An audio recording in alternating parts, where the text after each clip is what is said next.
份新的报告显示，讲华语的黑客利用虚假的联合国报告和虚假的支持组织来打击维吾尔人。据网络安全公司Checkpoint称，讲中文的黑客伪装成联合国，对维吾尔人进行持续的网络攻击。研究人员发现了一次攻击，冒充联合国人权理事会的黑客向维吾尔人发送了一份详细描述侵犯人权行为的文件。实际上，这是一个恶意的文件，一旦下载便会下载恶意软件。两家公司表示，可能的目标是欺骗中国和巴基斯坦境内的知名维吾尔人，为其计算机打开后门。该公司威胁情报主管洛特姆·芬克斯坦表示，我们认为这些网络攻击的动机是间谍活动，行动的最后阶段是在维吾尔社区知名目标的计算机中安装后门。研究人员写道，这些网络攻击背后的攻击者以联合国和虚假人权基金会为幌子，向目标发送恶意文件，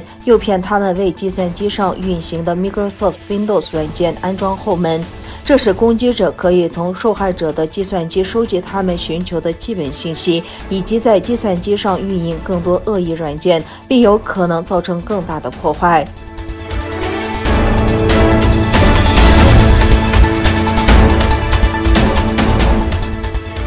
德国电视一台关注到中国在维吾尔议题上所做的破绽百出的舆论宣传，虽然在西方国家成效寥寥，但是在非洲和拉美却有可能效力十足。德国电视一台近日德国新闻网站刊登题为“庸俗且强硬的宣传”的文章。文章指出，针对东突厥散政策的批评在全球都十分普遍，但北京方面不允许国际社会在东突厥散进行独立调查。正相反，中国以大规模的宣传攻势进行反击。文章指出，中国除了制作播出《歌声的翅膀》等这类俗气的视频之外，宣传武器库中还有大量攻击性的言语武器。例如，最近包括德国联邦议员人权委员会在内的西方政策受到中国外交人员发来的信函，言辞否认西方对中国少数民族政策的批评，并且回击声称这些批评都是谎言。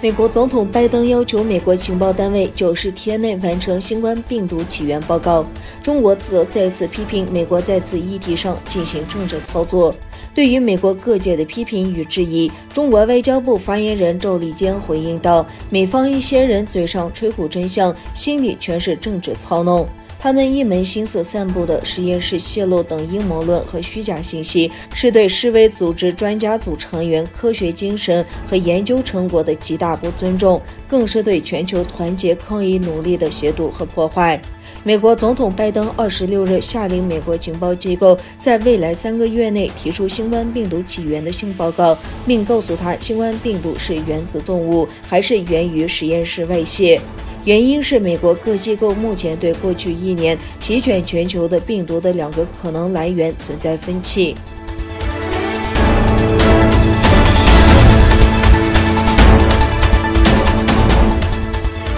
美国贸易代表戴奇与中国国务院副总理刘鹤通电话，是美国拜登政府上台4个多月以来中美贸易高层官员首次通话。中国商务部27日发布简短短信，在刘鹤的官方明确后加上中美全面经济对话中方牵头人，指他今早与美贸易代表戴奇通话。商务部续称，双方本着平等和互相尊重的态度进行了坦诚、实务、建设性的交流。美方的公告指出，戴奇通话时提出拜登政府以工人为中心的贸易政策指导原则，他对中美贸易的看法以及相关议题持续引起的关注。公告形容双方的对话坦诚，戴奇期待与刘鹤进一步讨论。